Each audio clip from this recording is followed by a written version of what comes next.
Hello lovers of the world, this is Senta speaking. Welcome back to my channel.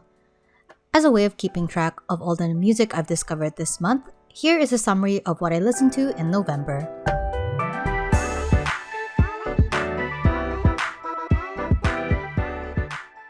Unlike last month's summary, where I separated the albums into sections depending on how much I had to say about them, this video is organized by genre. Sorting the albums this way felt more coherent for this video, even though I wanted to stick to the categorization in the previous episode. Let's get started! I finally got around to listening to some K-pop comebacks. There was a few that I managed to catch up on, largely because they were all EPs and they were quite short. I listened to The Keys by Girls in the Park, or GWSN, depending on how you pronounce it.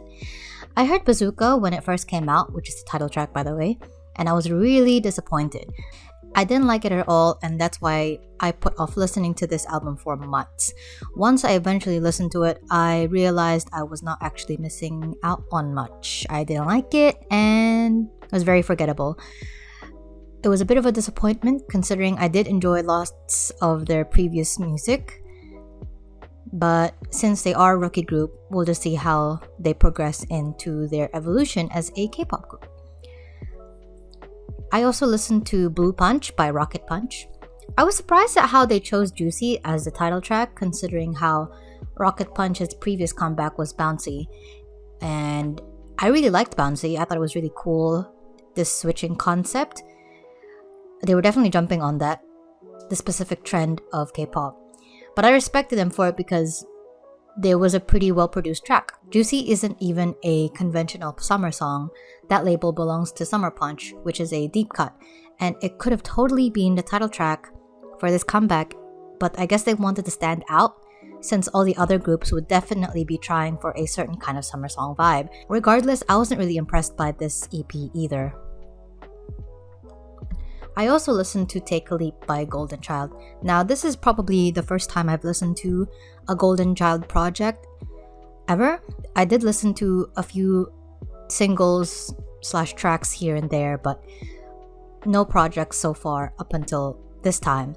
And it was actually probably influenced by how my friend had bought a physical copy of their album, and as a way of trying to connect with her, I thought I'd go out of my way to listen to it so that we have something to talk about. And you know what? It paid off because this ended up being one of my favorite K-pop releases of the year.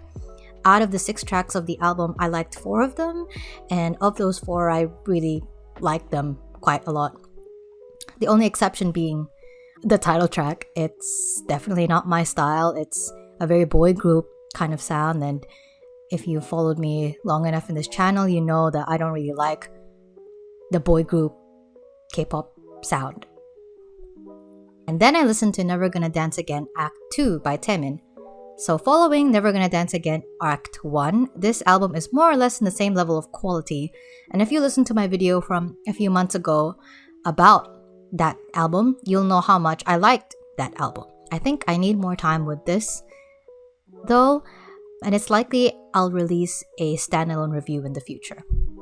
But this is really good. I like quite a few of the songs. I just haven't had the chance to really bond with it, considering I was trying to listen to as many songs as I could with the year ending so quickly. Anyway, I listened to We Are by Weekly, which is their debut EP, and Glory Us by SF9, both of which I didn't really like. Then I listened to With Her by Crush. This is a collaborative album which features Crush alongside a different female vocalist in each track. And each female vocalist I actually really adore, separate from their involvement from Crush. As cool as the concept was, I didn't really think the project stood out to me in a significant way. For example, I thought the production was very much more Crush heavy, as opposed to a balance between his collaborator. At the very least, each song complements the vocalist quite well. For example, Taeyeon's was a depressing R&B ballad. Lee Hi's was a bit more gutsy. Lee Sora's was quiet and understated. Yoon Mi-rae's was sensual and sultry. And BB's was just straight up about fucking, but okay. But I feel like they could have made it a bit more involved with each vocalist that's my personal nitpicky opinion. I think when it comes down to it, I couldn't really find something about it that differentiated it from any of Crush's other previous songs, any of his other previous projects. It just sounds very, typical Crush. I don't really feel like he experimented or did anything new compared to some of his previous works, which I am more or less familiar with.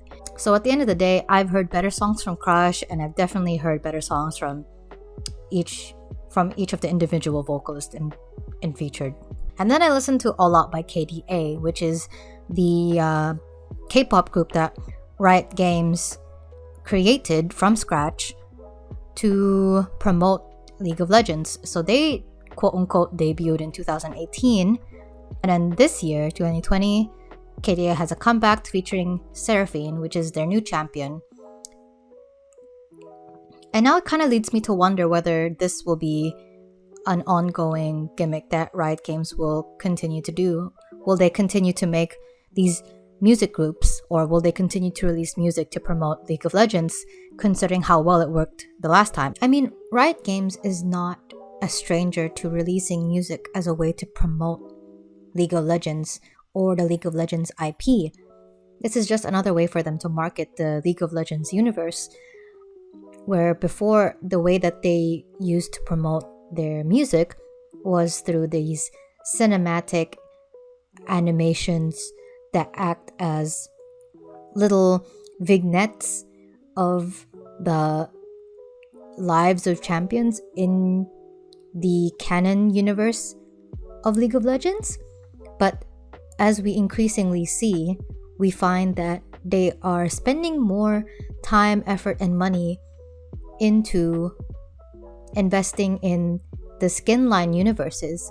For example, they seem to be very focused on expanding not just the KDA universe, but all the universes that are influenced by KDA, as seen from the release of Giants, which had Akali as a member of their hip-hop group, and the inclusion of Seraphine not only as a new champion, but as a new but temporary collaborating member of KDA. So I guess it's just really interesting to see the direction that Riot Games is taking now, when they realize just how popular these virtual characters can be. I gotta hand it to them. It's a really, really good marketing tactic. I mean, if you look at me, I got into playing League of Legends purely because KDA was so cool. Popstar was so iconic. So, considering how much I really liked KDA, I had high hopes for this. They had brought in their previous artists, Madison Beard, Jaira Burns, Soyeon, and Mion came back to reprise their roles. They also added a bunch of other K-pop and non-K-pop artists into the mix, including Kim Petras, Twice, and the producer who makes quite a lot of Blackpink's title tracks, Becca Boom. I was really, really excited. I had a lot of high hopes, and when I finally listened to it, I was disappointed. Considering its star-studded features, it was kind of sad that I felt like they didn't really utilize them well enough. That's my opinion. More is probably the best song. It makes sense because it's a title track, so they made it the best song. And that is largely due to Akali's rap verse, which Popov says, Seraphine, the new champion / addition to KDA, I felt really didn't add anything new or interesting either. And it was not helped by the fact that she has so few lines. So, despite Riot's best efforts, More did not measure up, and Popstar remains undefeated as the most iconic KDA song.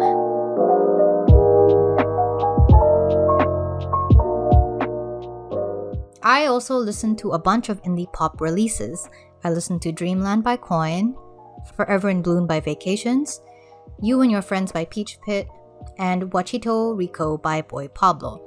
And out of these four, I only really liked Boy Pablo's release, and that was actually recommended to me by someone. I really like this down-to-earth songwriting and relatable content that you can find in, I guess, this much more bedroom poppy genre that Boy Pablo is firmly planted in. The album paints a very idyllic landscape / aesthetic, which I haven't really been involved with since the early days of me standing Claro.